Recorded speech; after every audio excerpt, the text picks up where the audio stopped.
Olá pessoal, sejam todos bem-vindos. Essa aula será sobre biomecânica do gesto esportivo. É uma das aulas que eu mais gosto de ministrar porque nós vamos pegar um conhecimento básico de ciência básica lá da biomecânica e aplicar ele numa especialidade, na fisioterapia esportiva. Nós vamos pegar lá conceitos, definições que nós vemos lá no início da faculdade e destrinchar elas, aprofundar elas dentro de gestual biomecânico e as principais modalidades esportivas, beleza? Vamos comigo até o final dessa aula. Atenção, para manter a sua concentração durante todo o conteúdo dessa aula, tire qualquer distração que esteja aí perto, celular, outras abas do computador de navegação, pegue um papel e uma caneta, fique focado 100% no conteúdo da aula que nós vamos ver hoje, beleza? Vamos lá, galera. Esse é o nosso roteiro de aula, tá? Vocês estão vendo aí que nós vamos iniciar com considerações iniciais. Eu vou fazer um levantamento, uma revisão dos principais termos de biomecânica. Depois nós vamos ver variáveis da biomecânica, cinético, cinemático. Depois a gente vai ver a parte de instrumentação. Quer dizer, quais são os equipamentos que eu preciso para fazer a realização de análise biomecânica. Depois nós vamos estudar os gestos biomecânicos, a gente vai um por um aqui, ver a etapa, a fase que cada um desses gestos acontece. E no final, nós fazemos um apanhado, umas considerações finais sobre todo o conteúdo abordado, tá bom? Essa é a literatura que eu recomendo que vocês estudem para se aprofundar no assunto. Então nós temos aqui um livro de anatomia e biomecânica aplicada no esporte, mescla um pouco de educação física e fisioterapia. Nós temos um de biomecânica do esporte e do exercício, biomecânica dos esportes. Tá? No Profísio, lá da Sonaf, que é uma parceria entre a Sonaf e a editora Artimed, nós temos inúmeros capítulos de livros falando sobre biomecânica na fisioesportiva. Mas um dos primeiros capítulos, do primeiro volume, assim que o Profísio Sonaf foi lançado, foi esse aqui chamado Biomecânica Aplicada à Fisioesportiva, escrito pelo Reginaldo Fukushi, que é um dos sócios fundadores da Sonaf, lá de São Paulo, e é um cara que tem grande expertise, fez doutorado no Canadá, tem muita propriedade para falar sobre o tema.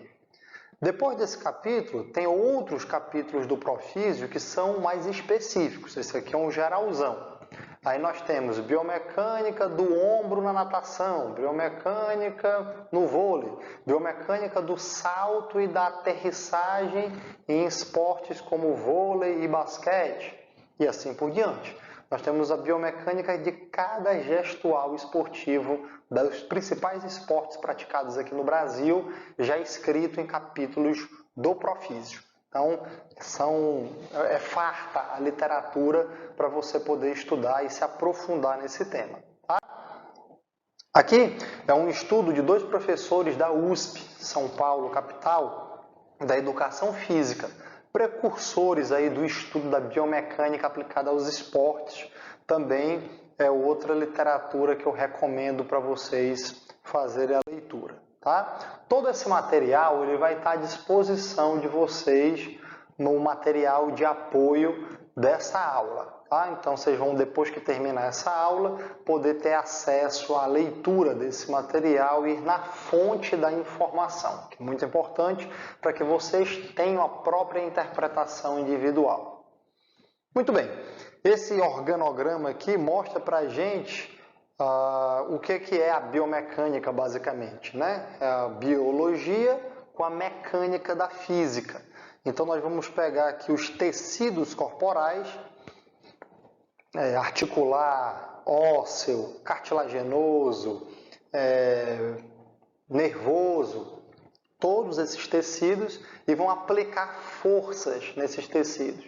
E a gente vai estudar como esses tecidos se comportam, reagem a essas forças que são aplicadas, quer sejam forças internas ou forças externas. Tá? E dentro da mecânica da física, nós temos o estudo da cinética e da cinemática. Existe uma organização internacional chamada ISB, é a Sociedade Internacional de Biomecânica. Ela é responsável por congregar todos os estudiosos sobre biomecânica no mundo. Então tem engenheiro, tem médico, tem fisioterapeuta, tem profissional de educação física, tem inúmeros profissionais que atuam na área de biomecânica, cada um puxando a sardinha para o seu lado, cada um na sua área de especialidade.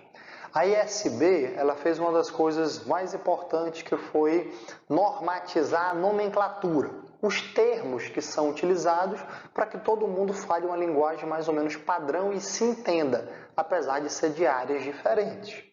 Outra coisa importante que a ISB fez foi o Congresso Mundial de Biomecânica. Então, se eu não me engano, de 3 em 3 anos, ocorre a reunião de todos esses experts no mundo todo, em alguma cidade do mundo, para poder realizar o congresso. Essa foto que vocês estão vendo aí foi a nossa participação num desses congressos internacionais, que foi realizado no Brasil pela primeira vez, com a minha equipe de alunos aqui da época, apresentando trabalhos. Cada um desses aqui apresentou um trabalho, é um congresso 100% em inglês. Então, os trabalhos que são aprovados para apresentação são apresentados em inglês, as palestras em inglês, tem tradução simultânea, mas nessa parte aqui da apresentação dos dados não tem tradução simultânea. Você tem que apresentar o trabalho e responder as perguntas em inglês. Dentro dessa parte de normatização dos termos, dos nomes utilizados, esse gráfico aqui ficou muito conhecido. É o gráfico X, Y, Z sobre coordenadas do movimento. Então, para eu dizer que o movimento está acontecendo de anterior para posterior, de cima para baixo, de um lado para o outro, as dimensões do espaço e do corpo, elas foram normatizadas nos eixos cefalopodálico, eixo vertical, eixo Y, eixo antero-posterior horizontal X e eixo lateral, eixo Z. Tá? Então essas são as normatizações sobre as principais direções do movimento humano. Um dos precursores do estudo da biomecânica, lá nos Estados Unidos, foi essa fisioterapeuta aqui, chamada Jacqueline Perry. Eu fiz uma publicação no meu Instagram sobre a história da biomecânica, os principais atores aí que desenvolveram essa ciência. Ela, com certeza, tem um papel muito importante por ter sido fisioterapeuta e professora da Universidade da Califórnia, em Los Angeles, e ter fundado e coordenado um dos laboratórios de biomecânica mais conhecidos no mundo, né? Um laboratório de análise da marcha. Anos depois, a Jacqueline Perry, ela escreveu esses 3 livros aqui, ó, Análise da Marcha, volume 1, 2 e 3, falando sobre a marcha normal, a marcha patológica e como fazer uma análise quantitativa e qualitativa da marcha. Então ela conseguiu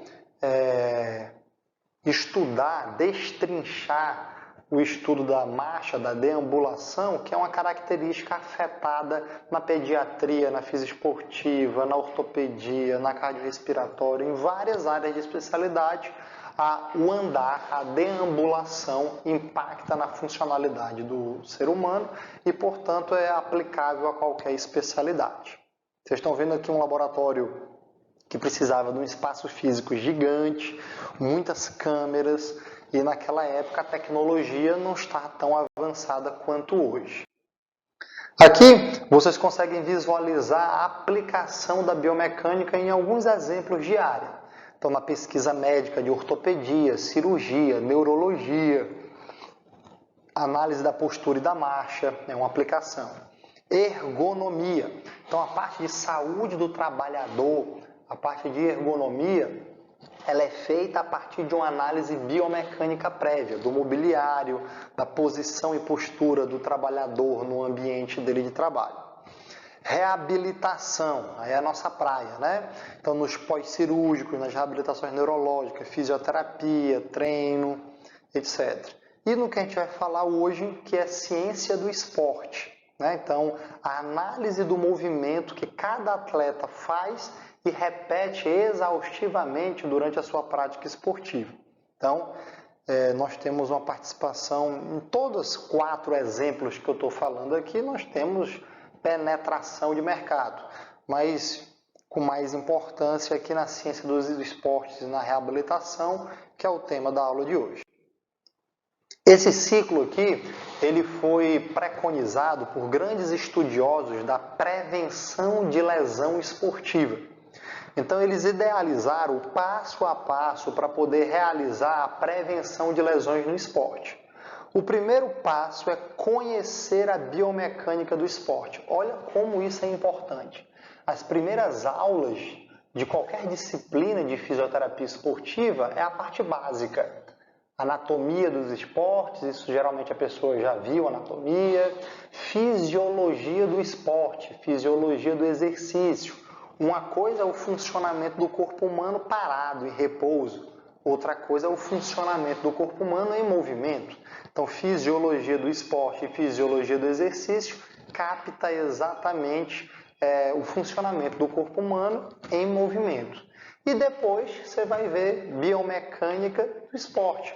Então, esse é o arcabouço básico que quem vai estudar fisioterapia esportiva tem que ter na cabeça, tá? E aí depois você vai seguir esse passo a passo aqui preconizado para a prevenção do esporte. Mas o pontapé inicial, veja que é conhecer a biomecânica do gesto esportivo. Falando nisso, nós precisamos então entender, destrinchar esse movimento de acordo com as variáveis que nós podemos observar. São elas variáveis cinemáticas e variáveis cinéticas.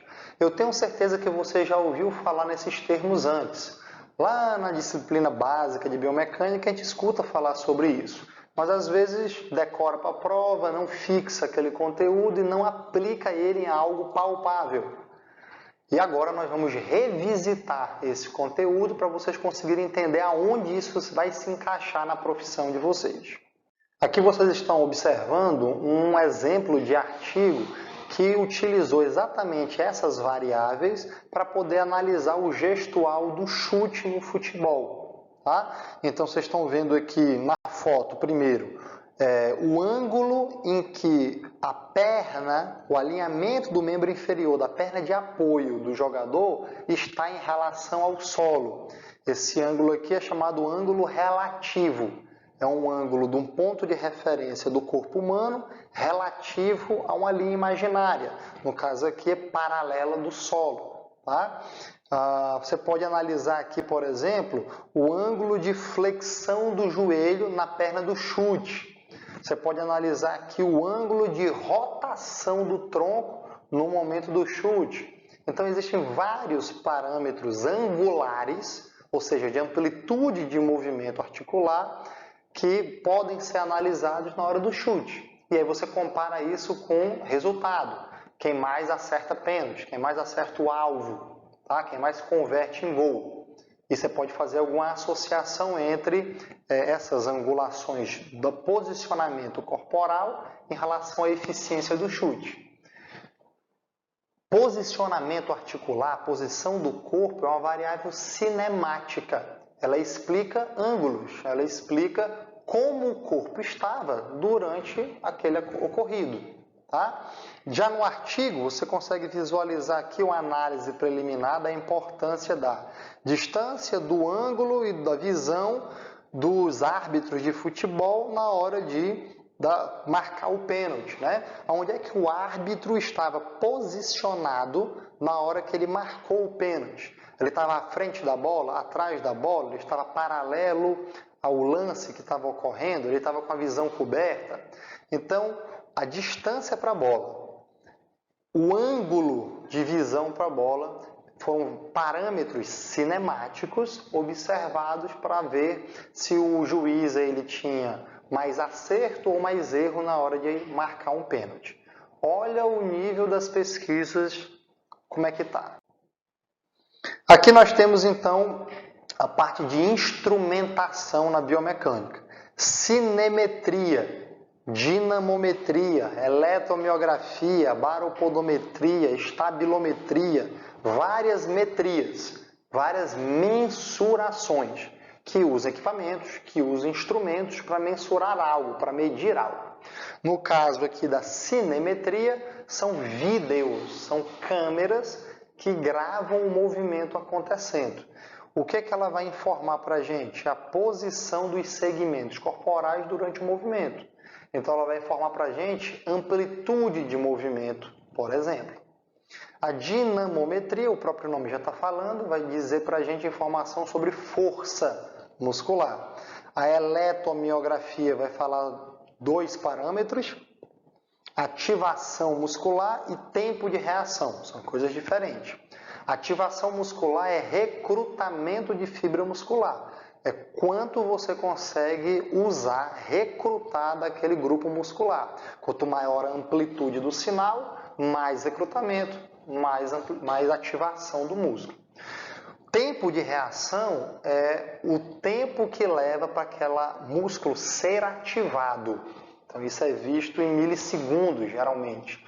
Então, o tempo de reação é do estímulo, da perturbação, até a efetiva início da contração muscular. Quanto tempo o músculo demora nesse atraso aí? É esse tempo que a gente vai calcular aqui. A baropodometria está analisando a distribuição da pressão plantar e a força de reação do solo, ou seja, a lei de Newton, né? Ação e reação. Então, a distribuição pé direito, pé esquerdo, dominante, não dominante, lesionado, não lesionado, da cirurgia e não operado. Se isso está mais no retropé ou no antepé, se isso está mais no pé lateral ou na região medial do pé. Então, a distribuição do peso corporal, esse é um parâmetro. O segundo parâmetro é a força de reação do solo. Então, por exemplo, se você quer observar a aterrissagem, você quer saber se a pessoa tem uma boa capacidade de absorção da força de reação do solo durante a aterrissagem. Quanto maior a força de reação, menos ele está absorvendo. Então, você consegue captar isso com essa plataforma. E a estabilometria, ela basicamente vai analisar o equilíbrio. Então, o seu centro de pressão, o COP, centro de massa, centro de gravidade, ele é projetado na base de sustentação de apoio e você vai observar a oscilação desse centro de pressão na sua base de sustentação. Isso vai dar uma ideia para a gente sobre o equilíbrio corporal. Esse instrumento é a plataforma de força. Com ele, nós conseguimos fazer tanto uma parte da baropodometria quanto uma parte da estabilometria. Então, uma parte da baropodometria, isso varia de marca para marca. A maioria consegue ver força de reação do solo. Então, você bota uma pessoa lá em cima da plataforma, pede para ela saltar e aterrissar em cima da plataforma. Você vai conseguir calcular qual foi a força que ela aplicou na hora de agachar para se preparar para o salto e qual foi a força que aconteceu na hora que ela encostou, entrou em contato com o solo para absorver esse impacto. E aí você vai ter uma ideia de o quanto que consegue dissipar, o quanto que consegue absorver de força. Outra coisa que é possível analisar é o tempo de voo. Então a pessoa saltou, ficou um tempo sem contato com a plataforma, depois entrou em contato de novo. Então ele faz uma estimativa do tempo de voo, quanto tempo você passou no ar. Isso dá uma ideia para a gente de potência máxima vertical do salto, né? É uma variável importante. E também ela consegue analisar para a gente o centro de gravidade, o centro de pressão. Essa oscilação que vai ocorrer tanto no eixo YZ quanto X. Então ele vai dizer para a gente se o seu centro de gravidade está oscilando muito para frente e para trás, muito para um lado e para o outro, muito nas diagonais do movimento. Tá? E agora nós vamos entrar na aula propriamente dita, checando aqui 4 principais gestos esportivos. E talvez ainda falhe de brinde um 5º gesto esportivo. Mas vamos começar com esses aqui que são os principais, tá bom? Então, primeiro nós vamos ver aqui corrida, salto, arremesso ou lançamento e o nado. tá bom? Vamos iniciar pelo gesto da corrida. Talvez seja o gesto biomecânico mais prevalente em todos os esportes.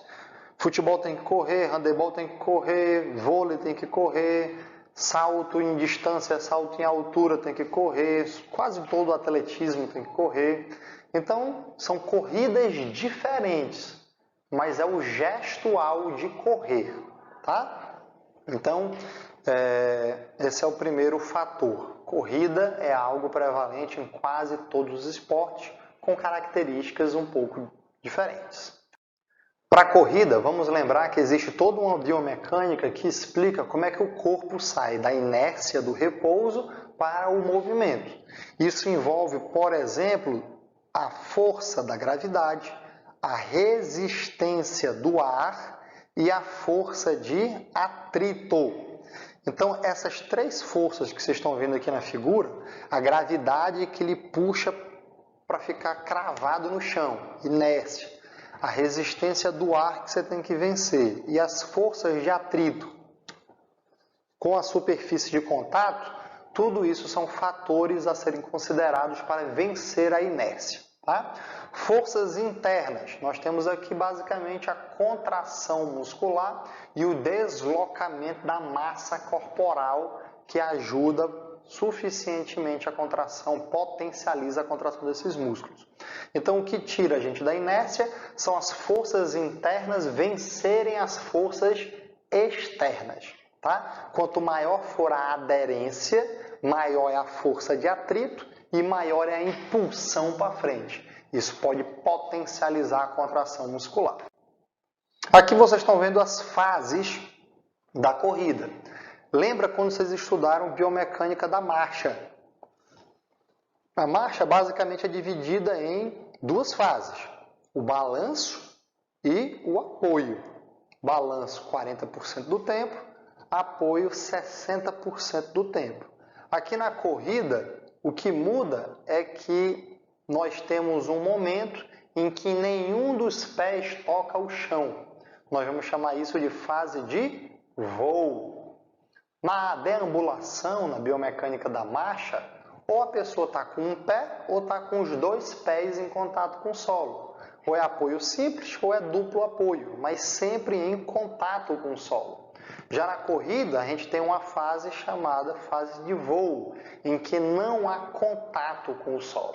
Tá? A diferença basicamente é essa. Na biomecânica da corrida, nós fazemos várias análises. Por exemplo, a análise da velocidade máxima do atleta. Como vocês estão vendo aqui, nós conseguimos calcular a velocidade máxima da corrida através da amplitude do passo e da frequência de passos. Ou seja, nós pegamos o tamanho do passo e multiplicamos pela cadência, pelo número de passos por minuto. Isso vai dar para a gente a velocidade máxima atingida. Nesse gráfico, vocês conseguem observar que o comprimento da passada e o ritmo da passada são as duas variáveis que mais influenciam a velocidade máxima atingida. Na medida que a velocidade vai aumentando, aqui no eixo X está em metros por segundo, observem que o ritmo em hertz e o comprimento da passada em metros também vai proporcionalmente aumentando. Veja que nas velocidades mais baixas, 4, nós temos um ritmo de passada que não está subindo tanto. Só que a gente já tem um comprimento de passada alto. E esse comprimento de passada ele atinge um platô lá em cima. Enquanto que no ritmo o platô é aqui embaixo, depois é que ele vai aumentando. Baseado nisso, a maioria dos treinadores, a maioria dos fisioterapeutas que trabalham com corredores de rua de longa distância, indicam, recomendam que esse atleta ele aumente a cadência, o número de passos por minuto. Em contraposição, reduza o tamanho da passada.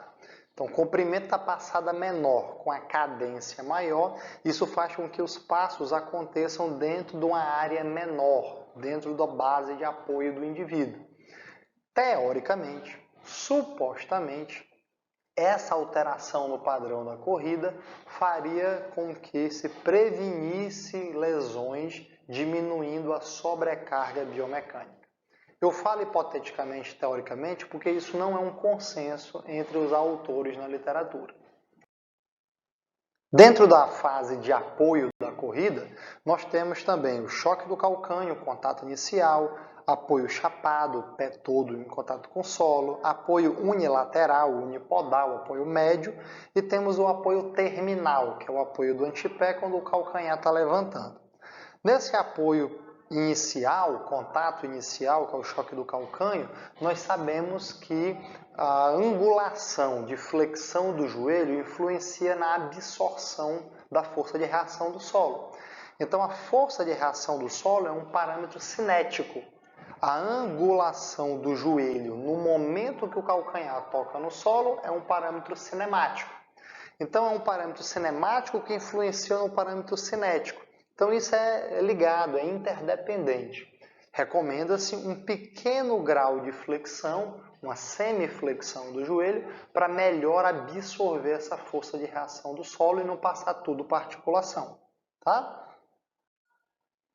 Já numa outra perspectiva de análise biomecânica da corrida, na fase inicial, por exemplo, na partida do bloco de saída, essa posição que os atletas adotam, por que será que eles fazem isso? Principalmente nas corridas de curta distância. Isso acontece porque eles já estudaram várias vezes ao longo dos anos qual é a melhor posição para sair da inércia. Ou seja, qual é a posição que vai potencializar as forças internas, as contrações musculares, e qual é a posição que vai reduzir o impacto das forças externas. Por exemplo, a resistência do ar. E é exatamente essa posição do bloco de saída, em que você tem angulações com pré-estiramento da musculatura que vai entrar em ativação, junto com a redução da área de superfície de contato com a resistência do ar. Então você tem uma redução do corpo, uma redução da área corporal, que vai entrar em contato com o ar, isso diminui a resistência do ar, e você tem um pré-estiramento da musculatura que vai entrar em ativação muscular na sequência. Ao longo dos anos, isso foi testado, diferentes posturas para ter um melhor resultado, uma melhor performance. Vocês estão vendo aqui a tabela de chegada dos 100 metros rasos, a prova mais nobre aqui das Olimpíadas. Vocês estão vendo aqui o Usain Bolt, atleta tricampeão olímpico, medalha de ouro nos 100 metros rasos em 3 Olimpíadas seguidas. Ele largou na raia 4, no meio dos atletas, e chegou em primeiro lugar. Portanto, ele teve o menor tempo, abaixo de 10,7.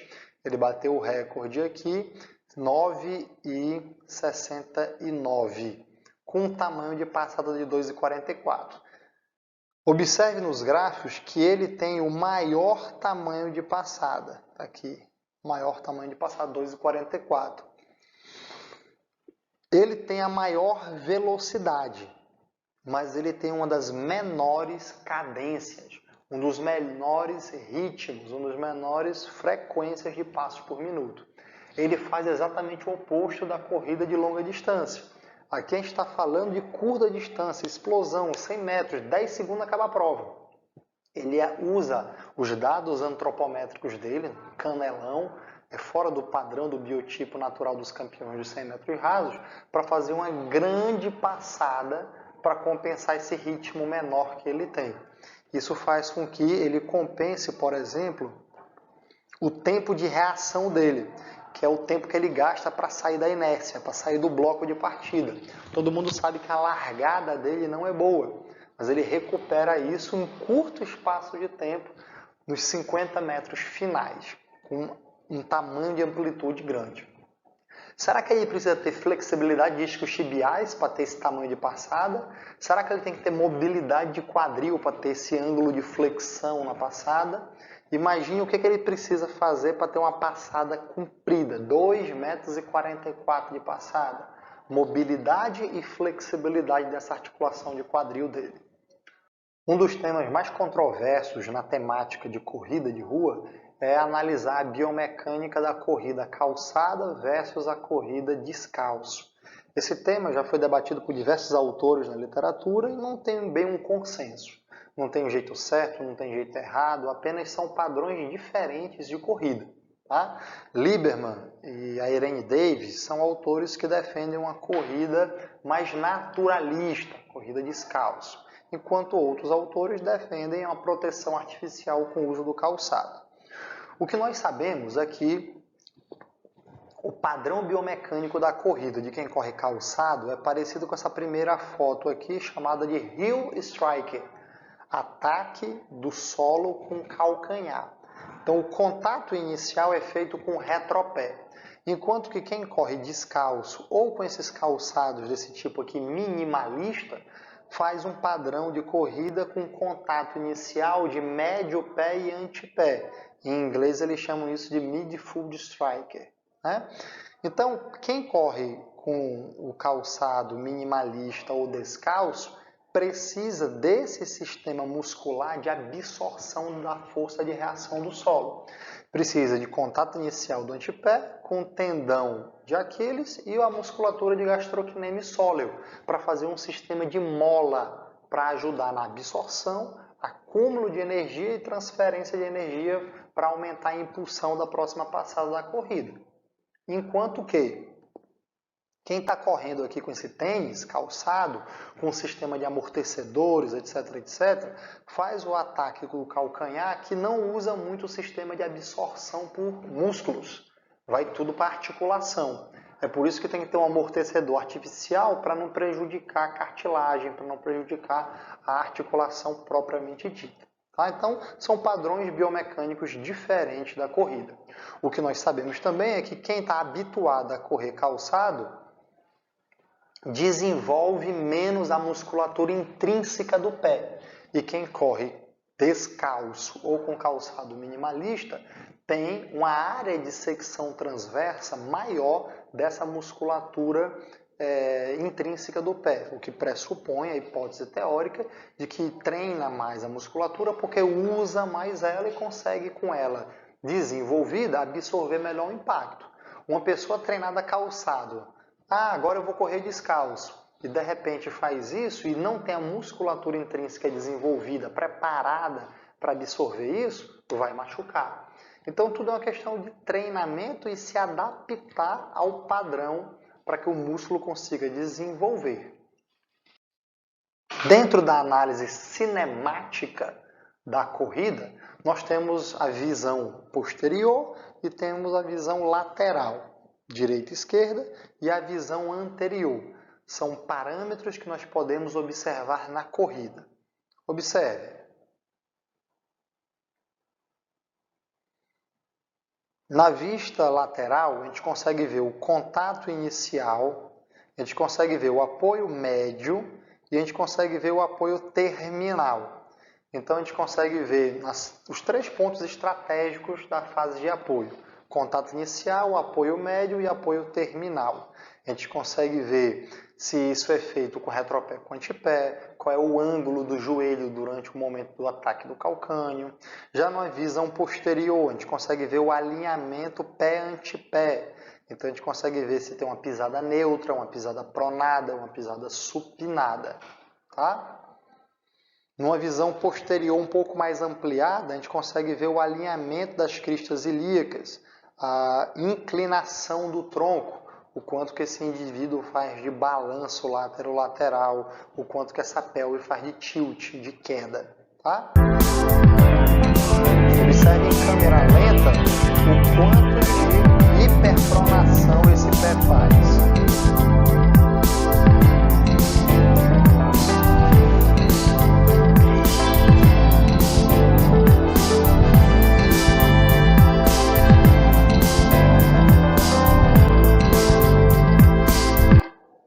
Então, todos esses ângulos são importantes a serem analisados para poder fazer alguma intervenção no paciente visando reduzir sobrecarga, reduzir o acúmulo de carga nos tecidos para prevenir uma futura lesão ou para otimizar o gesto biomecânico para melhorar a performance dele. Tá? Depois de falar sobre corrida, nós vamos falar sobre o gesto biomecânico do salto. O ato de saltar em diferentes esportes. Esse capítulo de livro aqui do Profísio, ele foi escrito pelo Rodrigo Scatoni, que é um sócio da SONAF, grande estudioso da biomecânica do salto, mas principalmente da aterrissagem. É uma das falas dele, que a gente deveria se atentar à aterrissagem, porque durante a fase aérea e a fase de voo quase não tem problema. O problema geralmente está no momento da aterrissagem, que é quando é preciso muita força para poder absorver essas energias cinéticas. Aqui, vocês estão vendo a variabilidade dos saltos. Salto no cavalo, salto do vôlei para atacar, salto no vôlei para bloquear, salto em altura, salto em distância. Cada salto desse tem uma característica diferente. Assim como a corrida de 100 metros é diferente de uma corrida de longa distância, a corrida de 100 metros geralmente tem um padrão parecido com a pisada descalço, médio pé e antepé, enquanto que a corrida de longa distância tem um padrão parecido com a corrida calçada, que é retropé, na média, em geral. O salto também tem variabilidade. Tudo é saltar, mas uma coisa é você saltar com componente vertical, outra coisa é você saltar com componente horizontal, outra coisa é você saltar privilegiando os dois componentes. Nesse estudo, eles analisaram a aterrissagem de atletas durante um ataque no vôlei, com a plataforma de força. Eles observaram, de acordo com aqueles 3 eixos lá da Sociedade Internacional de Biomecânica, que o joelho ele sofre maior impacto no eixo X. O que é o eixo X? É o eixo anteroposterior, ou seja, cargas de translação anterior no joelho. Enquanto que no tornozelo o maior impacto está no eixo Y, que é o eixo vertical. No tornozelo ocorre impactação, cargas de compressão. Com isso nós conseguimos prescrever estratégias de frenagem, por exemplo, da translação anterior da tíbia, fortalecendo isquios tibiais. Com isso nós podemos diminuir essa carga de compressão, fazendo um contato inicial com o médio pé e o antepé, para reduzir a compressão pela dissipação de cargas com o sistema muscular, para não ir tudo para a articulação do tornozelo. Então, estratégias podem ser adotadas a partir dessa descoberta. Outro tipo de salto é o salto por bloqueio. Tem uma corrida de aproximação, junta os 2 pés e salta praticamente na linha vertical, na linha Y. Então, esse salto aqui de deslocamento predominantemente vertical, ele pode ser analisado com esse teste que vocês estão vendo aqui na sequência de fotos, ABC, em que nós simulamos o gesto que ele vai realizar. Então, ele vai cair de uma certa altura, vai agachar para absorver, preparar e vai saltar o mais alto que puder, aterrissando nessa área aqui delimitada. Ou seja, é um salto que nós chamamos de Drop Vertical Jump Test. É um teste em que nós vamos pontuar, por exemplo, se o indivíduo faz uma estratégia de joelho ou uma estratégia de quadril. O que seria uma estratégia de joelho? É na foto A aqui, no fundo preto. O tronco está ereto, então o movimento está ocorrendo predominantemente na articulação do joelho com sobrecarga do quadríceps. O que seria a estratégia de quadril? É quando tem uma leve inclinação do tronco para frente. Isso faz uma flexão do quadril, então o quadril divide a atenção com o joelho e tem um aumento da ativação da musculatura posterior. Por exemplo, o glúteo máximo e extensores de tronco, o que divide a atenção com o quadríceps. Então não fica tudo sobrecarregado numa única articulação e numa única musculatura. Tá? Esses ângulos aqui nos dão uma ideia se o atleta está adotando uma estratégia de quadril ou uma estratégia de joelho para reduzir a sobrecarga. No livro, o Rodrigo Scatoni colocou lá para a gente o sistema de pontuação desse teste.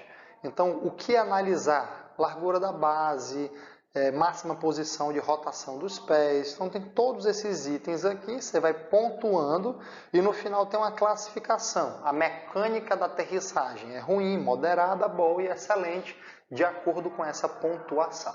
Tá? Aqui na UFC, na Universidade Federal do Ceará, eu orientei um trabalho de conclusão de curso de uma aluna nossa da LIFE, da Liga de Fisioterapia Esportiva, é a Ana Lídia. O que nós fizemos? No laboratório, nós temos uma plataforma de força para analisar salto. Existe um aplicativo chamado MyJump 2. É um aplicativo para smartphone que é pago e só tem para iPhone, para iOS. Nós descobrimos que existe um outro chamado Jumpster, que se propõe a fazer a mesma coisa, só que ele é gratuito e tem tanto para Android quanto para iOS. Então a sua escala de uso é bem maior. Nós fizemos a validação e confiabilidade desse aplicativo para smartphone comparado a um padrão ouro, que seria a plataforma de força, comparado ao que já existe no mercado, pago e restrito, que é o MyJump 2. Então nós fizemos uma validação com 3 equipamentos observando o salto desses indivíduos. Na imagem, você está vendo que o atleta fica em cima da plataforma de força. Aqui ele está usando uma pochete na altura da cintura, que tem um celular, e aproximadamente a uma distância de 1,5 m da plataforma de força, nós colocamos o celular filmando o gesto do salto. Aqui tem um vídeo para vocês observarem isso. Fase de preparação, agachamento, acumula energia e salto. Fase aérea, fase de voo e agora o contato com a aterrissagem. Então o aplicativo ele vai conseguir calcular para a gente o tempo de voo, a altura máxima estimada e a potência máxima da musculatura durante o salto. Nós fizemos isso comparando com a plataforma de força e com outro aplicativo. Esse trabalho ele já está em vias aí finais de submissão para a revista.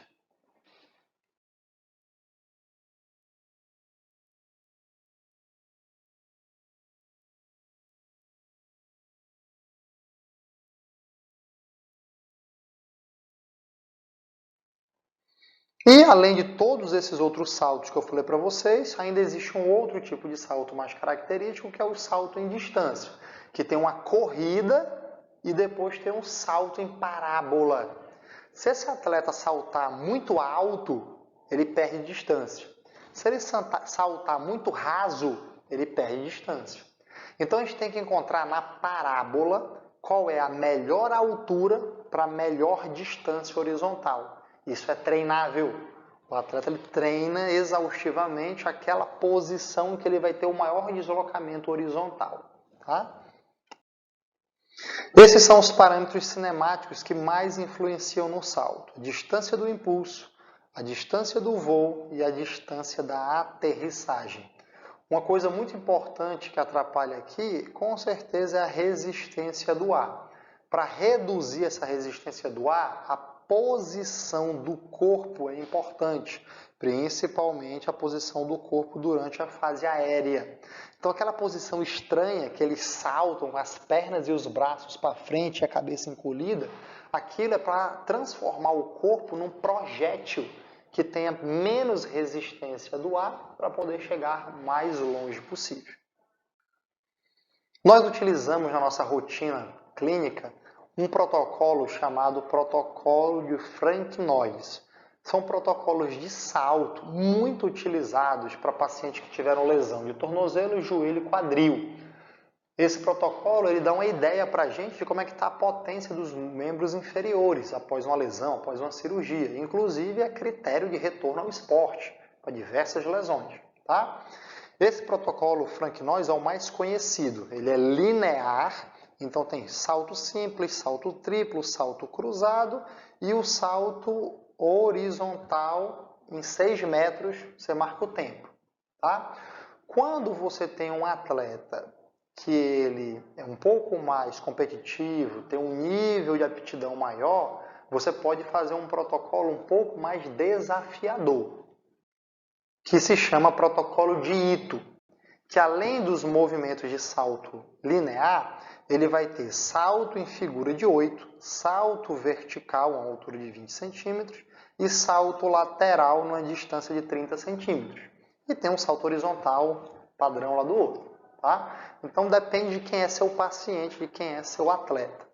Faz primeiro no lado bom, depois compara no lado operado, no lado lesionado. Nós aceitamos uma diferença menor ou igual a 10%. Correr, saltar e agora vamos ver o gesto de arremessar ou lançar objetos. Tá? No Brasil, a maioria desses esportes não é tão privilegiado, né? Não é tão comum. O beisebol, que é o arremesso, né, mais conhecido, praticamente é fraquíssimo aqui no Brasil.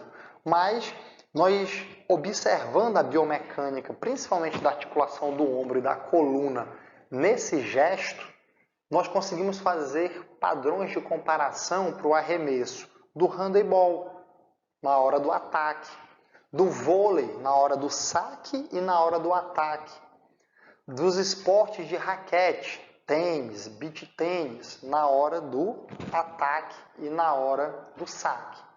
Então, essa similaridade do gestual biomecânico nos garante fazer uma transferência de conhecimento do arremesso, do lançamento, para esses esportes conhecidos como overhead, acima da cabeça. Então, quando o braço, o ombro está acima da cabeça, nós chamamos de esportes de overhead. Inclusive, no congresso da SONAF, existe um simpósio de esportes overhead, que congrega todos esses esportes aí.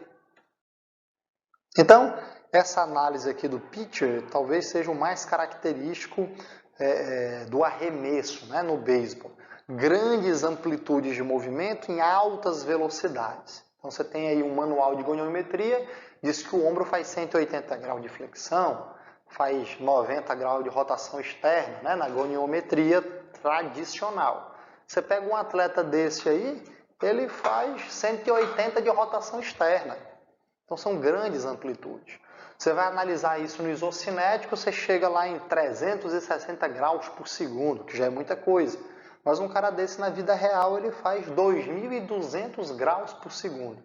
Então, devidas às proporções guardadas, você tem que levar em consideração que as amplitudes e as velocidades angulares são extremadas nesse gesto biomecânico. Os arremessos, os esportes de arremesso, eles são divididos numa classificação de acordo com a altura do lançamento, de altura do arremesso. Abaixo do nível do ombro, no nível do ombro ou acima do nível do ombro. Então, abaixo do nível do ombro é chamado underarm, boliche, cricket. Lateralmente ao braço, né, no nível do ombro, seria o lançamento de dardo, né? E o mais comum para a gente, que seria o overhead, que seria o lançamento acima da cabeça, que é o padrão que nós vamos utilizar para o handebol, o voleibol e os esportes de raquete. Observe nessa figura a transmissão de forças miofaciais que ocorrem dentro de uma cadeia cinética para a tarefa do arremesso. Você está utilizando musculatura dos membros inferiores, da pelve, do tronco e irradiando essa força para os membros superiores. Então não se arremessa com o ombro, não se arremessa com o braço. Se arremessa utilizando forças de torção, de giro, de rotação do tronco. Forças de plano sagital do tronco, do membro inferior. Então o atleta que consegue fazer essa transferência de força, ele economiza o membro superior dele, ele não sobrecarrega as estruturas dele. Aqui vocês estão vendo um modelo biomecânico fazendo o saque no voleibol.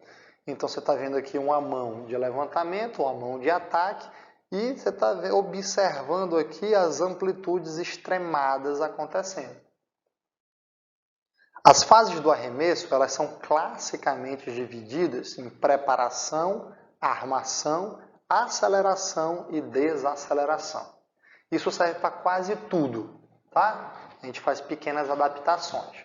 Fase de preparação e armação é uma fase de amplitude de movimento. É uma fase em que você está posicionando o segmento corporal na máxima amplitude para fazer um pré-estiramento da musculatura que vai ser ativada na fase seguinte, que é a fase de aceleração, que ocorre uma contração concêntrica vigorosa dos músculos rotadores internos do ombro. Depois que o objeto é lançado, depois que a bola é atacada, nós iniciamos a fase de desaceleração. Tem que frear esse movimento que foi acelerado. Isso acontece com a contração excêntrica dos músculos rotadores externos. Onde é que ocorre mais lesão? Na fase de armação, por causa das amplitudes extremas, e na fase da desaceleração, por causa do déficit de força excêntrica dos rotadores externos do ombro. São os dois momentos críticos do arremesso e do lançamento. Nessa figura esquemática, vocês estão vendo o ataque do vôlei com salto e o ataque do vôlei com saque flutuante. Nas duas situações, observem que na fase de preparação e na fase de armação, você tem a bola à frente do tronco. Ou seja, a bola ela não está atrás do tronco, porque senão esse indivíduo teria que fazer uma extensão forçada para alcançar o nível da bola para poder fazer o ataque. Então a bola geralmente ela é posicionada ligeiramente à frente do tronco, para poder ter esse pré-estiramento, para poder sair um ataque com muita potência. No livro lá do Profísio, eles destrincharam essas fases do vôlei em relação a qual movimento estava acontecendo no ombro. Então, a fase inicial, que é o que eu chamo de preparação, e o arco para a aceleração, que é o que a gente chama de armação. Então, preparação e armação, o que está acontecendo lá no ombro? Está acontecendo elevação, né, abdução máxima, flexão máxima, rotação externa máxima. Então, é amplitude. Para depois ter a aceleração, caracterizada por uma rotação medial do ombro, até soltar a bola ou até tocar na bola no ataque. Então, nós temos rotação interna do ombro. E desaceleração, é quando vai posicionar esse ombro perpendicular ao tronco. Né? Então, ele está terminando o movimento e vai ficar perpendicular ao tronco, que vai se projetar para frente. E a fase de finalização, quando volta ao repouso. Então, eles estudaram isso com câmeras, filmando vários ataques em sequência e marcadores, analisando cada um desses movimentos que iria ocorrendo no ombro ao longo do ataque, do saque no voleibol. Outra característica importante é a rotação da cintura escapular em relação à cintura pélvica. O que é que o tronco faz, o que é que o esqueleto axial faz em relação a isso? Na foto A, vocês estão vendo aqui que a cintura escapular está desalinhada à cintura pélvica, enquanto que na figura B, a cintura escapular está alinhada com a cintura pélvica. Ou seja, nós temos uma diferença aqui. Nessa figura A, existe rotação da coluna predominantemente, enquanto que na figura B tem pouca rotação da coluna. Para o movimento acontecer em amplitude extremada, nós precisamos então que a escápula e o ombro compensem a falta de rotação da coluna.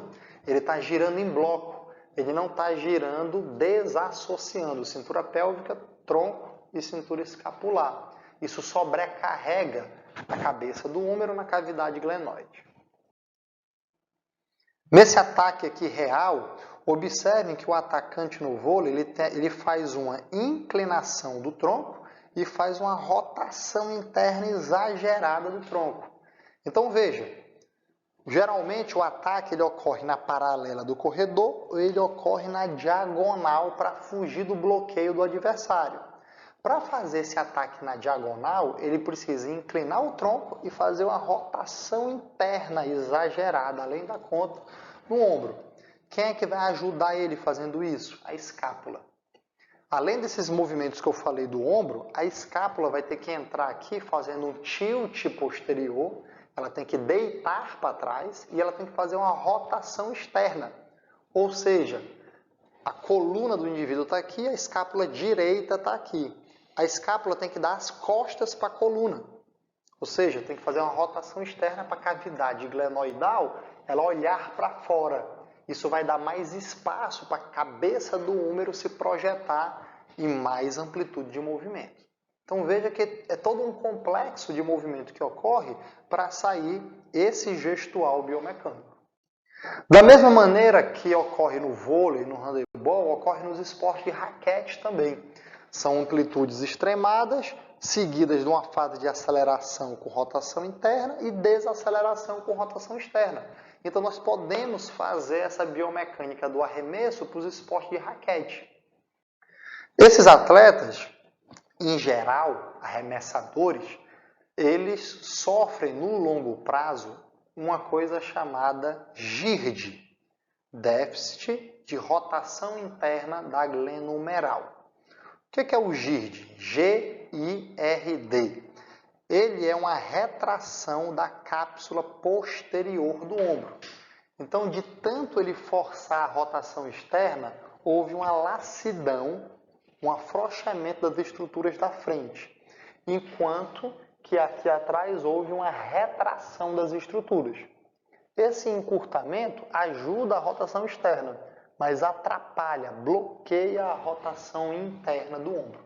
Nós chamamos isso de GIRD e nós avaliamos essa amplitude com a avaliação de rotação interna com a escápula estabilizada. O GIRD ele é uma adaptação biomecânica ao gesto do esporte. Quando ele perde rotação interna e ganha externa proporcionalmente. Ganhou 20 graus de externa, perdeu 20 de interna. Proporcionalmente, se eu somar tudo, ainda são 180 graus. Quando é que o GIRD passa a ser uma dor de cabeça, passa a ser um problema? Quando ele ganha um pouco de rotação externa e perde muito de rotação interna. Aí é um problema que tem que ser resolvido. Nessas situações, nós recomendamos fazer exercícios de alongamento da cápsula posterior, pelo menos para tentar igualar a amplitude total de rotação. O ombro arremessador comparado com o ombro não arremessador, não pode ter uma diferença na amplitude total maior do que 10 graus. Correr, saltar, arremessar. E o nosso próximo gestual a ser estudado é o gesto da natação, do nado. Esse é um capítulo de livro clássico falando sobre biomecânica aplicada à natação.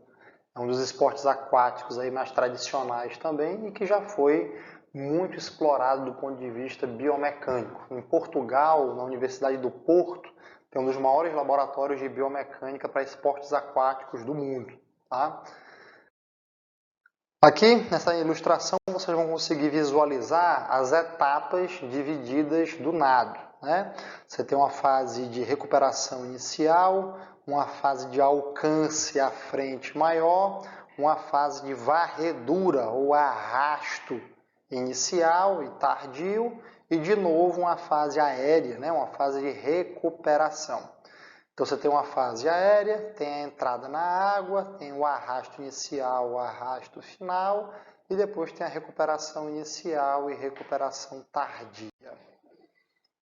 Nessa outra imagem você consegue visualizar as rotações do tronco durante a flutuação. Né? Então se o tronco do atleta ele não faz essa rotação, é a mesma lógica lá do arremesso.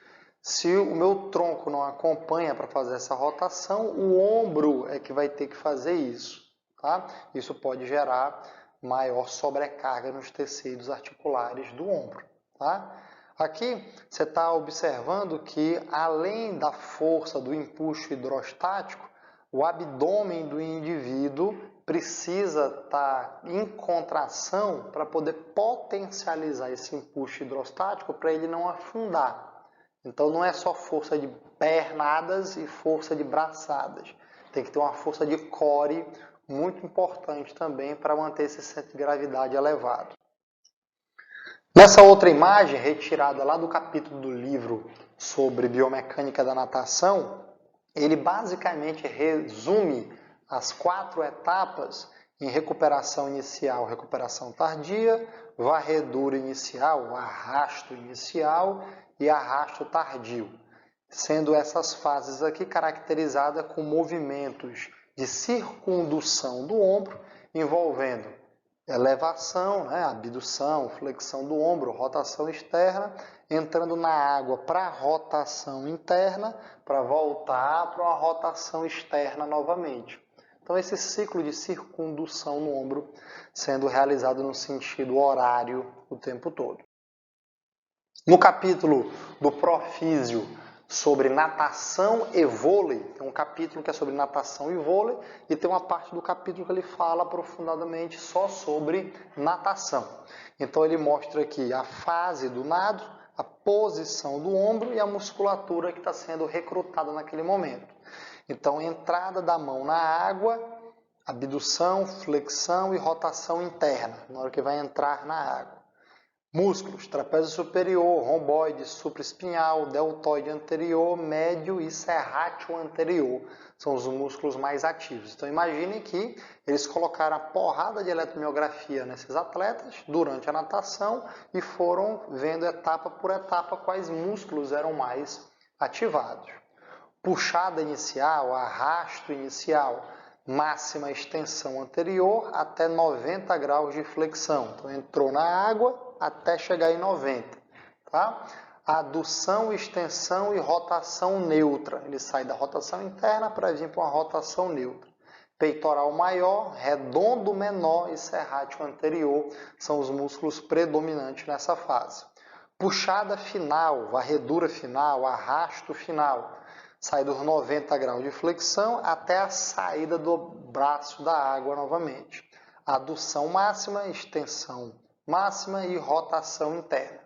Então ele sai da rotação interna, vem para a neutra, vem para a interna de novo, fazendo aqui o uso do grande dorsal, subescapular e serrátil anterior.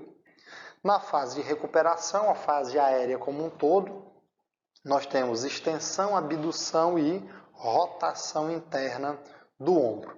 Então, esses são os três principais erros no gestual da natação. A varredura para baixo e agarre, a entrada na água e a recuperação da braçada.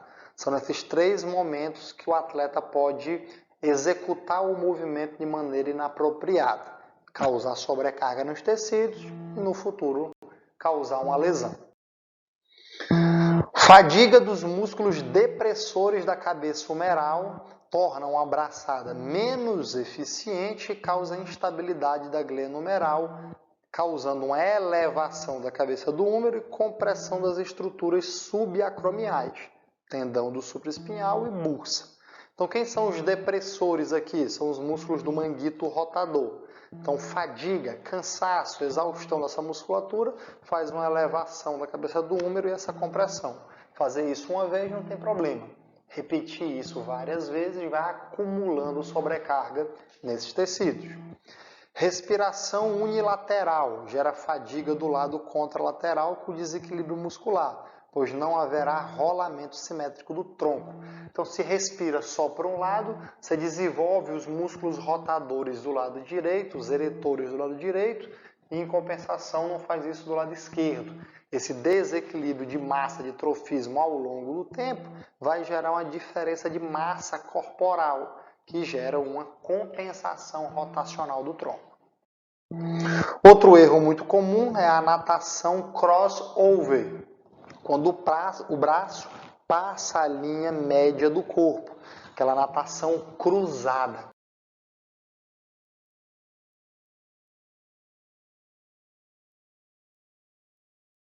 Outro erro comum é na fase de agarre, de varredura, o atleta ele tentar usar essa fase como uma propulsão. Eu já expliquei que a propulsão, o motor que impulsiona ele para frente, é a pernada. E aí ele acaba fazendo um arraste precoce, com muito volume de água, sobrecarregando a articulação. Então, precocemente fazer esse agarre, fazendo o deslocamento de água para poder ele impulsionar mais para frente, é um erro de quando ele fadiga os membros inferiores e utiliza os membros superiores para poder dar um descanso para a pernada, tá? E acaba sobrecarregando o ombro. Dentro do Profísio existe esse capítulo que eu já citei aqui na aula, que é falando sobre a biomecânica do membro superior aplicada a vôlei e natação. Eles falam do ombro, do cotovelo, do punho e mão. Mas o principal é resumir os movimentos, as cargas que ocorrem na articulação do ombro, nas diversas fases e gestos da natação e do voleibol. Tá? Esse capítulo foi escrito pela Natália Bittencourt, pela Luciana De Michelis e pelo Marco Túlio, grandes expoentes aí da fisioesportiva e da SONAV. Vocês estão vendo aqui na ilustração, nas fotos, a presença de rotação interna durante a braçada na natação. Então, tanto aqui numa vista lateral do nado crawl, numa vista anterior do nado crawl, quanto no nado costas, lateral e visão anterior, vocês conseguem visualizar que o membro inferior, que o membro superior está posicionado em rotação interna do ombro, em amplitudes pequenas e em amplitudes grandes. E a gente sabe que esse problema de rotação interna em grandes amplitudes, ele aumenta a síndrome do impacto, né? A impactação óssea. Então, aqui são algumas modificações, algumas sugestões que você pode adaptar no gesto do atleta para tentar reduzir esse impacto. A primeira delas é diminuir a amplitude de rotação interna durante o ataque ou saque no vôlei. Dar preferência para o gesto mais alinhado durante a batida. A gente sabe que nem sempre isso é possível, né? Tem a batida paralela no corredor e tem a batida diagonal. A diagonal, ao invés de você fazer muita rotação interna, ele sugere que você adaptar o movimento com muita inclinação de tronco. Usar a inclinação do tronco, usar os movimentos da escápula para tentar não sobrecarregar tanto a articulação glenohumeral. Na natação, especialmente na entrada do braço na água e no final da recuperação e início da puxada, reduzir essa amplitude de rotação interna, porque neste momento você está em grande amplitude de elevação do braço. De novo, muita elevação do braço, junto com rotação interna, cabeça do húmero vai no teto coracoacromial. Isso não é desejável. Intercalar os estilos de saque e ataque, para fazer, por exemplo, mais largadinhas, saques direcionados. Nem sempre isso é possível de novo. Mesma coisa para natação. Variar o estilo de natação para poder diminuir o estresse que é fornecido aos tecidos. Então, variar o estímulo, variar o jeito que ataca no vôlei, o jeito que nada, o estilo de natação, é uma forma de você dar estímulos diferentes e não repetir exaustivamente aquele mesmo acúmulo de carga tecidual. Aumentar o volume de treino, de pernada nos treinamentos, visando dar descanso para os membros superiores. Então, realmente é usar as pernas como motor de propulsão e utilizar os membros superiores apenas para dar um pequeno descanso, um intervalo curto de descanso para as pernas, para se recuperar e voltar a ser o motor principal da propulsão na natação. Diminuir o uso de palmar nos treinamentos, visando reduzir o estresse causado pelo seu uso. Pé de pato e o palmar, eles aumentam a quantidade de volume de água que é deslocada no arrasto. Quanto maior o volume, maior a resistência, maior a carga, maior a exigência que é feita sobre a articulação dos membros superiores. Muito bem. Cumprido o que eu prometi para vocês, nós falamos sobre correr, saltar, arremessar e nadar. São os 4 gestos biomecânicos que nós analisamos detalhadamente aqui. E para quem agora, nesse momento, seguiu o nosso canal no YouTube, seguiu o nosso canal lá no Instagram, curtir nossas postagens, compartilhar com os colegas que têm interesse por aprender mais biomecânica, compartilhar com aquele colega que você sabe que está no início da carreira, lá na graduação, ele está nos primeiros semestres, acabou de fazer uma disciplina, não aproveitou tanto a sua disciplina na faculdade, na graduação, deseja rever o conteúdo de biomecânica do zero até o mais aprofundado, como por exemplo essa aula aqui, que é mais especializada. Por favor, dá uma ajuda aí, vai no nosso canal do YouTube, vai no nosso canal do Instagram, compartilha com quem vocês acham que pode se aproveitar desse conteúdo.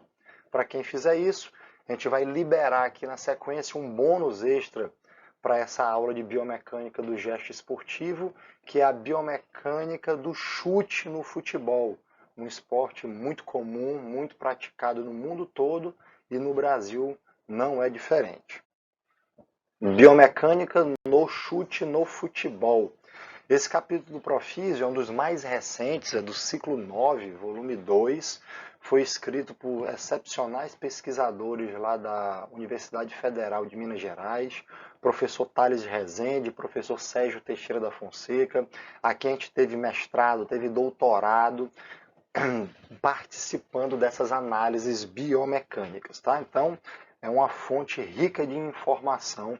Eles conseguiram pegar inúmeros publicações que estavam aí espalhadas em capítulos de outros livros, estavam espalhadas em artigos científicos isoladamente e resumiram isso tudo aí pra gente numa forma bem lógica de se aprender. Basicamente, eu vou apresentar aqui para vocês o conteúdo sobre análise cinética e análise cinemática do chute no futebol, tá?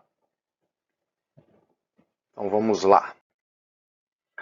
Fases do chute, bem parecido com o que nós vimos lá clássico do arremesso. Nós temos uma fase prévia de preparação e armação do corpo para executar o gesto. Então aqui eles chamam isso de abordagem, é você se aproximar da bola. Depois, balanço posterior, é quando o atleta ele joga essa perna para trás, joga o tronco dele para trás, para funcionar como se fosse um arco que se estica para depois fechar para executar o gesto, tá? Preparação da perna, do jeito que tem o arm cooking no arremesso, aqui tem o leg cooking, a preparação da perna. É quando ela atinge as amplitudes máximas para começar a próxima etapa, que é a etapa da aceleração da perna do chute, e depois a finalização do gestual com a desaceleração da perna. Então, essas são as fases no plano sagital que a gente consegue identificar quais movimentos e quais segmentos corporais estão entrando em ação em cada uma delas. Muito bem, esse movimento do chute no futebol, ele é delimitado nessas fases aqui de acordo com alguns pontos de referência. Por exemplo, retirada do pé do solo. Então, o pé do chute, ele vai ser retirado do solo para poder fazer a preparação e a armação da perna para o chute. Então, ele perde contato com o solo. Aí, outro ponto de referência é a máxima extensão do quadril. Então, quando o quadril entra num pêndulo, no balanço, ele é jogado para trás, esse quadril entra numa máxima extensão, que é acompanhada também da máxima extensão do tronco, tá? Depois nós temos a fase, um outro ponto de referência, que é a máxima flexão do joelho. É quando a gente está fazendo a preparação da perna. Então, a gente já estava no máximo ângulo de extensão do tronco, no máximo ângulo de extensão do quadril e agora no máximo ângulo de flexão do joelho, tá? Agora nós temos outro ponto importante que é o contato com a bola, é o impacto do pé do chute com a bola. Esse é o momento que determina a aceleração da perna. E a máxima flexão do quadril atingida é o término da desaceleração da perna.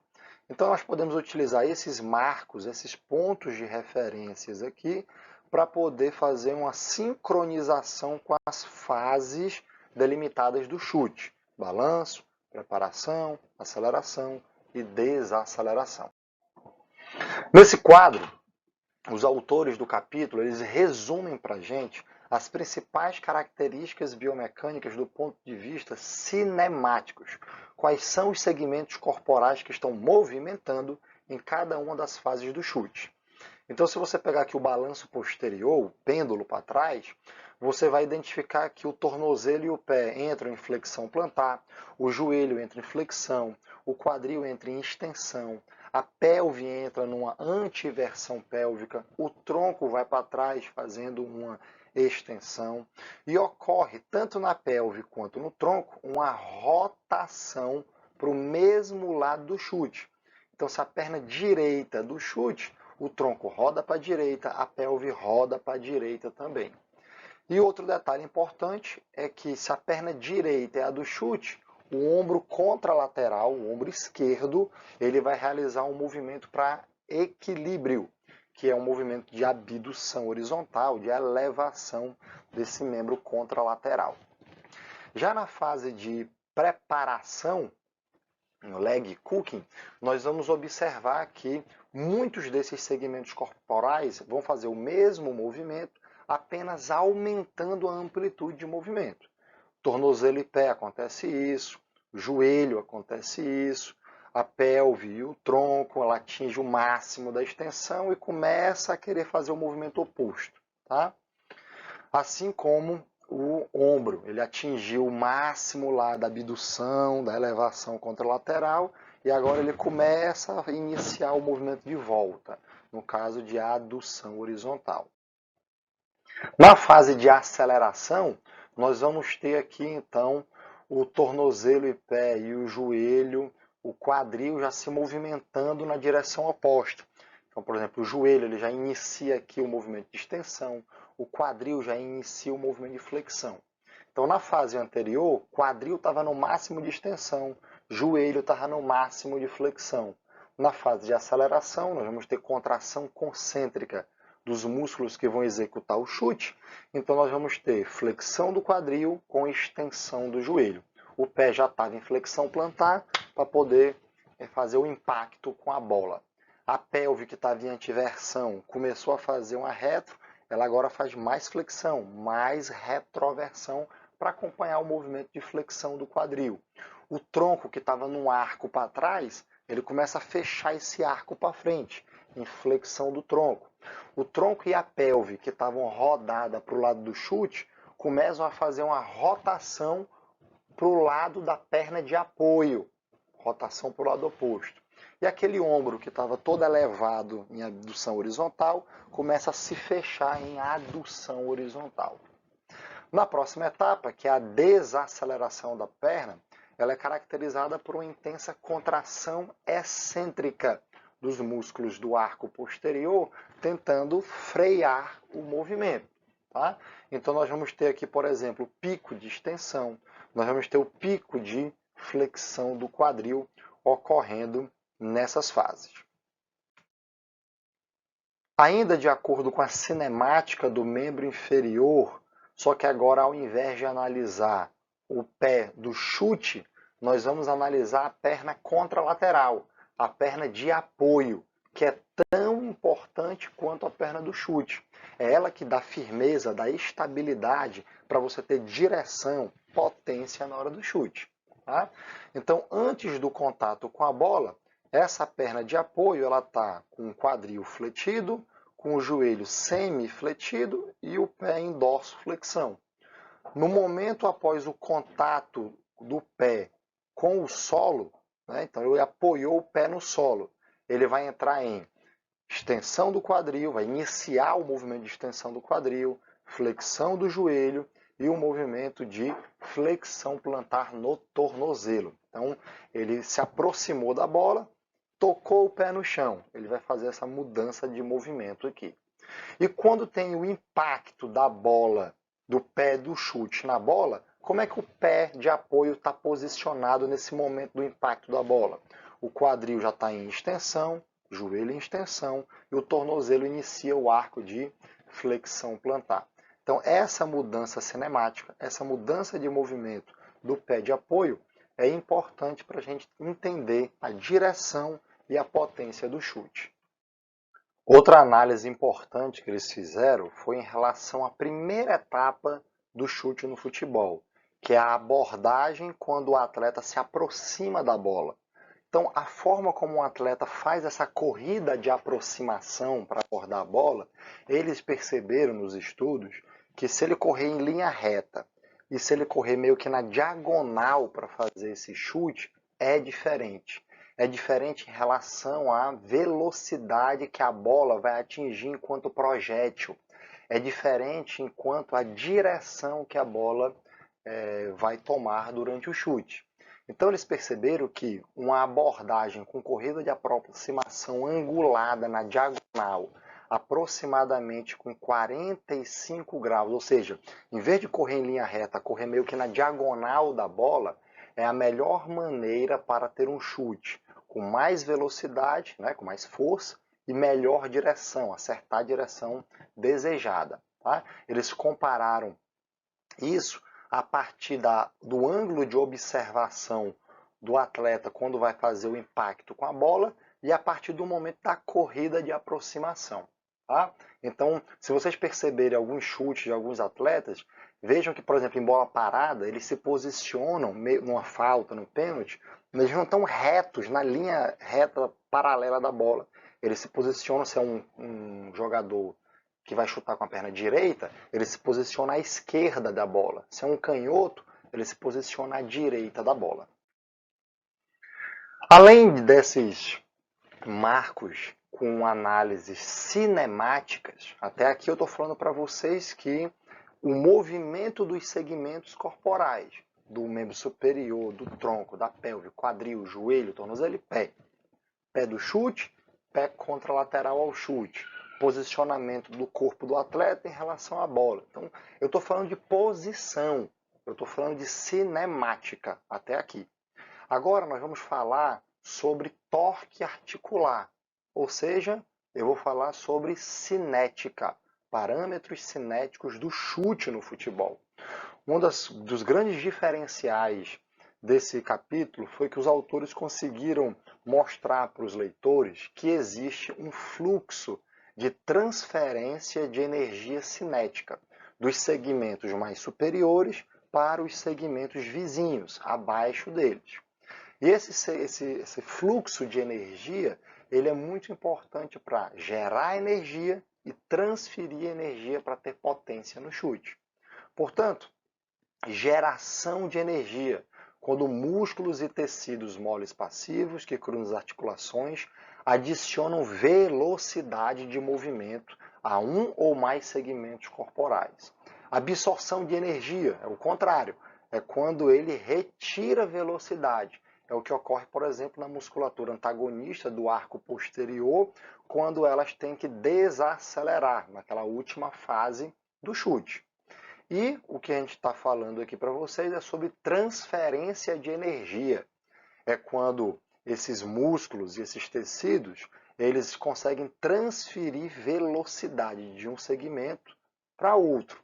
Então, o ombro, por exemplo, que faz esse movimento contralateral de abertura, quando ele vai fazer o movimento de fechamento, ele conseguir produzir velocidade, transferir essa velocidade para a rotação do tronco, para a flexão do tronco, isso seria um exemplo de transferência de energia cinética.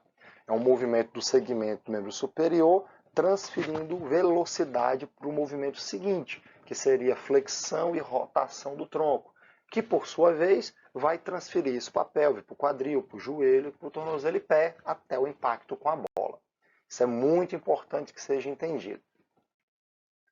Essa cadeia cinética do chute, ela é compreendida na literatura tradicional como um arco posterior e depois como um arco anterior. Mas aqui nós conseguimos destrinchar pequenos arcos de movimento, segmento a segmento. Veja aqui na foto A o exemplo da articulação tóraco-lombar e na foto B o exemplo da articulação lombopélvica. Então nós temos um fluxo de energia que vai de cima para baixo. Nós temos um movimento que é um movimento da região torácica superior, fazendo um arco, que esse movimento acaba puxando o movimento de baixo, o segmento de baixo, que é o tóraco-lombar, que por sequência puxa o quadril. Então nós temos a torácica puxando a lombar puxando a pelve puxando o quadril e assim por diante. Isso gera um torque de movimento, isso gera um torque na articulação. Essa ilustração, ela mostra para a gente como esse movimento sequencial, ele além de gerar movimento, ele produz força, transmissão de força miofacial. Dentro dessa cadeia do chute, Vendo isso agora nas articulações mais abaixo, quadril, joelho, tornozelo e pé, a direção do fluxo mais na diagonal de trás para frente, imprime na bola até este momento do impacto toda essa velocidade, toda essa energia que foi gerada no ombro, no tronco, na pelve, no quadril, no joelho, até chegar lá no pé para o impacto com a bola.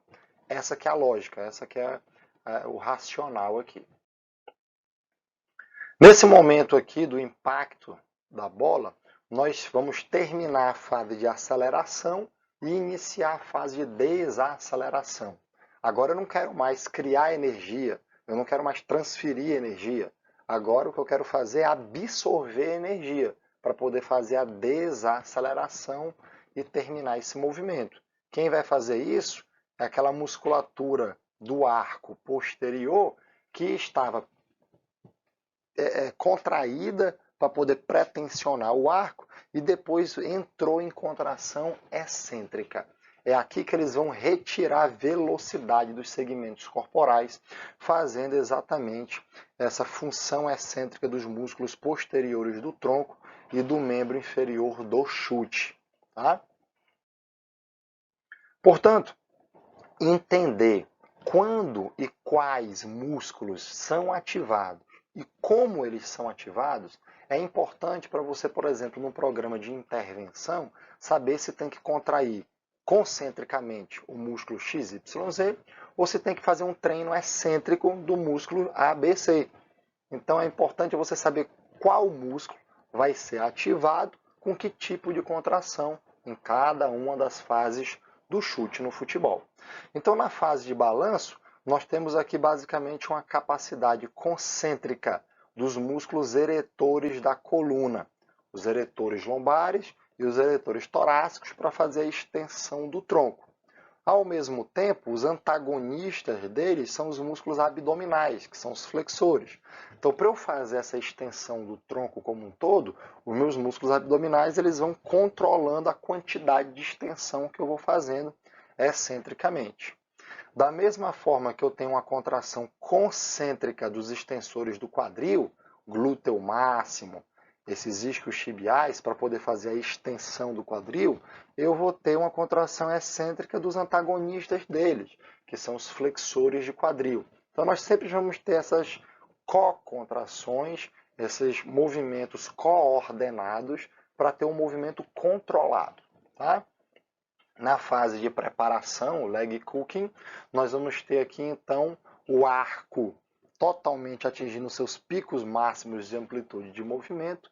Os músculos anteriores, eles estão pretensionados com energia acumulada para poder iniciar a próxima etapa, que é a etapa de aceleração. Nessa etapa de aceleração, nós vamos observar uma capacidade concêntrica absurda dos músculos adutores do ombro, do membro superior, dos músculos flexores do tronco, dos músculos rotadores de tronco e de pelve, flexores de quadril e, principalmente, extensores de joelho. A mensagem principal aqui é: você não chuta só com o pé.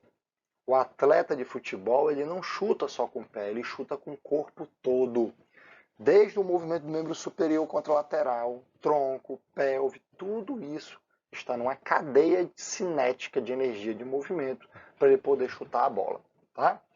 E, como eu já mencionei para vocês, nessa fase final, que é a fase de desaceleração, nós vamos observar todos aqueles músculos que iniciaram a preparação do movimento entrando em contração excêntrica para poder desacelerar, botar um freio para poder terminar o movimento do chute. Só que isso ocorre muito rápido, né?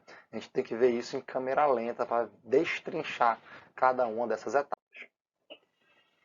Como eu mencionei para vocês, a literatura tradicional, essa biomecânica do chute no futebol, né? A literatura tradicional que estuda biomecânica do futebol basicamente faz um resumo das fases, dividindo elas em arco para trás e arco para frente.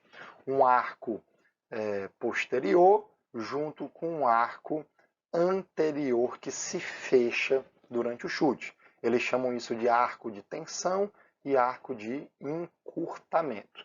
Esse é um dos estudos que foi utilizado como literatura base para eles poderem iniciar as pesquisas de biomecânica do chute aqui no Brasil. O grupo lá da UFMG é uma das literaturas citadas no capítulo do livro deles. Para quem quiser, eu vou deixar essa literatura também à disposição para vocês irem na fonte original da informação, para vocês também poderem fazer a leitura e a interpretação própria de vocês. Outro brinde que eu vou deixar para vocês aqui é o artigo do Diego, do doutorado, do mestrado do Diego, que foi orientado pelo Sérgio Teixeira e pelo Thales Rezende, lá de Minas Gerais, que é basicamente o fundamento para a escrita desse artigo. É uma fonte original da informação publicada aqui no Jornal de Biomecânica, para vocês também poderem ter acesso a essa informação na origem. Esse artigo é fantástico, ele tem desenhos ilustrativos, modelos biomecânicos que eles originalmente desenharam para poder explicar cada uma dessas fases com análise cinemática, com análise cinética.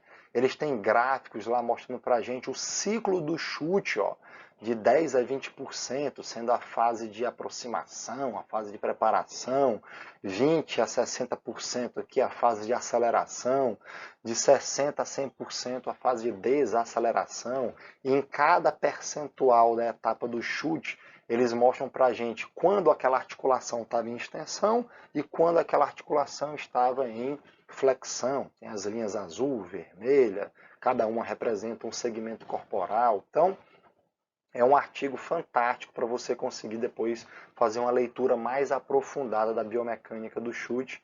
De brinde para vocês, eu também vou colocar lá à disposição para a leitura de todos, tá bom?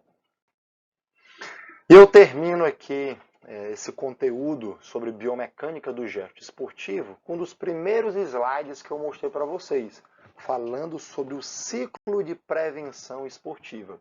O primeiro passo é conhecer a biomecânica.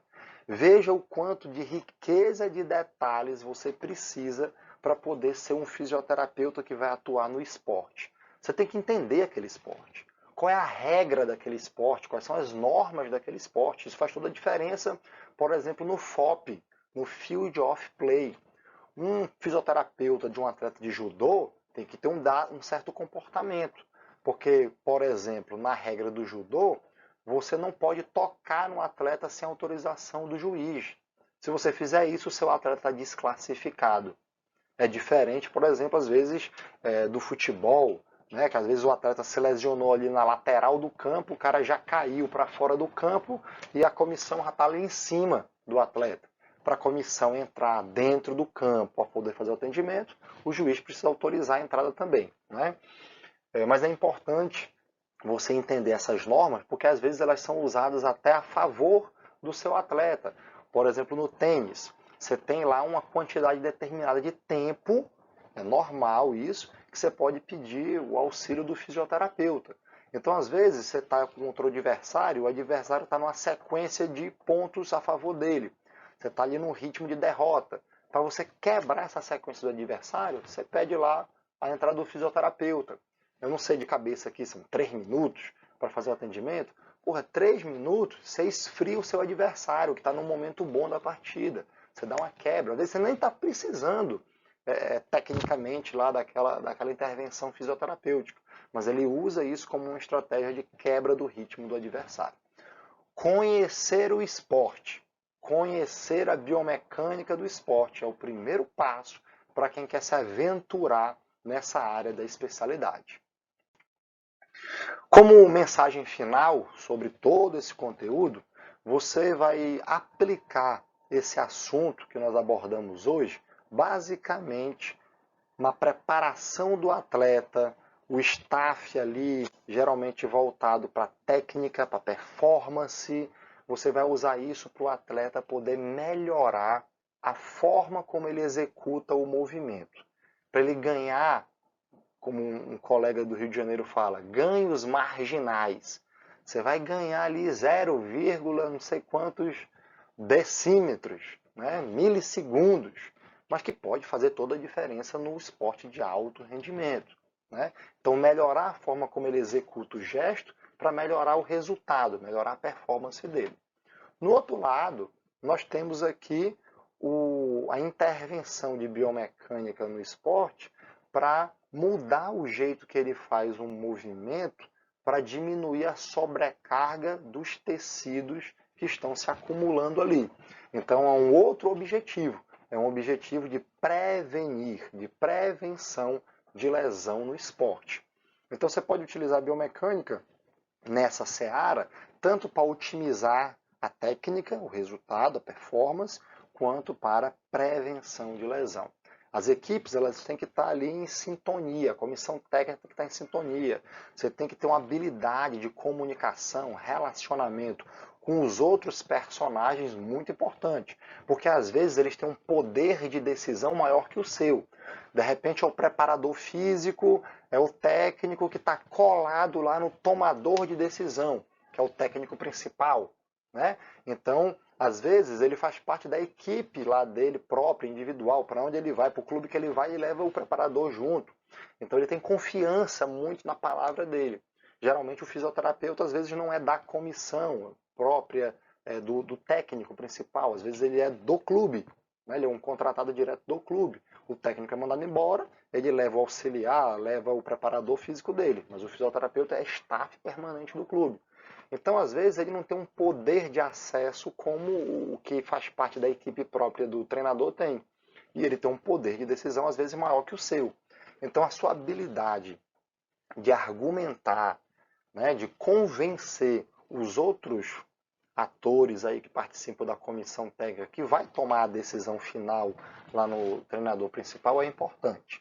Para você, ao mesmo tempo, não reduzir a performance do atleta, mas também não colocar ele em risco. Tá? Essa dúvida entre o que é adaptação biomecânica e o que é fator de risco para o esporte é uma linha tênue que separa o fisioterapeuta que vai botar a mão no atleta e vai intervir no atleta e aquele que vai, não, isso aí faz parte do esporte. Isso aí é o preço que ele tem que pagar para ter a performance que ele quer. Então, saber se é uma adaptação biomecânica ao gesto e saber se é um fator de risco e o cara vai se quebrar e você tem que intervir para prevenir isso. É muita sensibilidade, é muito feeling, é muita decisão compartilhada para você não puxar essa decisão sozinho e depois a responsabilidade cair toda nas suas costas.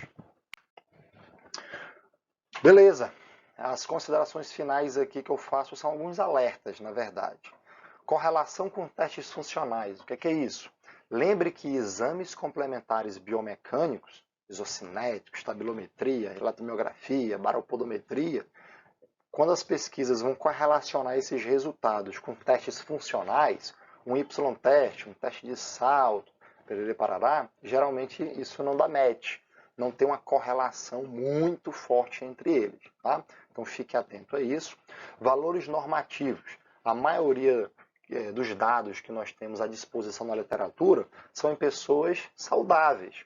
Então, cuidado para você não querer comparar um valor padrão de literatura de um indivíduo saudável com seu atleta de alto rendimento. Ele não vai ter lá 180 graus de elevação do braço que o manual de goniometria diz que tem. Ele não vai ter 90 graus de rotação externa que o manual de goniometria diz que tem. Ele vai ter 180. Então, cuidado porque atleta de esporte, ele treina para ser diferente. Né? Então, ele tem valores um pouco também diferentes do padrão. Especificidade do esporte. É o que eu falei em alguns slides anteriores. Você tem que estar dentro do esporte. Você tem que entender o detalhe do detalhe do detalhe que afeta aquele atleta, daquela posição, daquele esporte coletivo. Porque isso é ganho marginal, isso pode fazer uma diferença para ele. Tá? E a relação custo-benefício? Acabei de mencionar. Adaptação ao gesto biomecânico, fator de risco para lesão. Vale a pena intervir? Você tem lá um Usain Bolt multicampeão, faz um teste de baropodometria, o cara tem lá uma pisada hiperpronada, tem um pé excessivamente cavo tipo 3, ou não, temos que colocar uma palmilha aqui nele para mudar isso, tal e tal, pode ser um fator de risco. Pô, o cara é campeão, será que vale a pena? Qual é o custo Qual é o benefício atrelado a essa intervenção? É um lateral direito, melhor na posição dele? Aí você foi avaliar a postura, o cara tem uma escoliose. Não, vamos fazer uma reeducação aqui, botar um colete para melhorar essa escoliose dele. Isso pode gerar dor no futuro. Poxa, será que vale a pena? Será que isso não é uma adaptação? O cara é lateral, ele está acostumado a ficar numa faixa do campo e ele vê o campo sempre na diagonal, meio que torto. Será que isso já não é adaptação dele? Então sempre analise o benefício que a sua intervenção vai trazer para o custo, para o risco, para perder rendimento financeiro também. Tá? Então, esses são 4 alertas importantes que eu faço para quem quer se aventurar nessa área aqui de fisioterapia no esporte, beleza? Bom, chegamos ao final aqui da nossa aula. Eu quero então que vocês, a partir desse momento, pause o vídeo, volte o vídeo, pegue as suas anotações que você foi fazendo, ponto por ponto que eu fui mostrando aqui, vê aonde que você ficou com alguma dúvida, volta o vídeo nessa parte que você ficou com dúvida, escuta a minha explicação de novo. Se você estava assistindo esse vídeo em velocidade 1,5, 2 vezes, sei lá, o pessoal fica aumentando a velocidade, volta nessa parte que você ficou com dúvida e escuta na velocidade normal. Escuta de novo. Às vezes a primeira vez que você escuta a explicação, você não entende. Numa segunda vez o negócio já flui melhor. Tá? Depois de fazer isso, coloque aqui as suas dúvidas para mim, que eu vou ou gravar um vídeo respondendo essas dúvidas, ou textualmente aqui na plataforma eu vou respondendo dúvida por dúvida nos comentários de vocês, beleza? Até o nosso próximo vídeo, galera. Antes de terminar, não deixa de me ajudar a levar esse conteúdo para mais pessoas. Esses são nossos canais de comunicação. Esses 2 primeiros aqui, que é o do YouTube e do Instagram, são os principais. Tá? Então divulguem esse material aí para pessoas que vocês acham que vão se beneficiar desse conteúdo. Pessoas que estão estudando biomecânica, pessoas que já estudaram biomecânica e esqueceram. Então, compartilha o canal do Instagram e o canal do YouTube. Nesse QR Code aqui, vocês vão ter acesso também direto aos meus contatos. É só escanear que vocês vão direto para lá. Beleza? Valeu, galera. Obrigado aí pela atenção de todos. Espero que tenham gostado e até a nossa próxima aula. Valeu!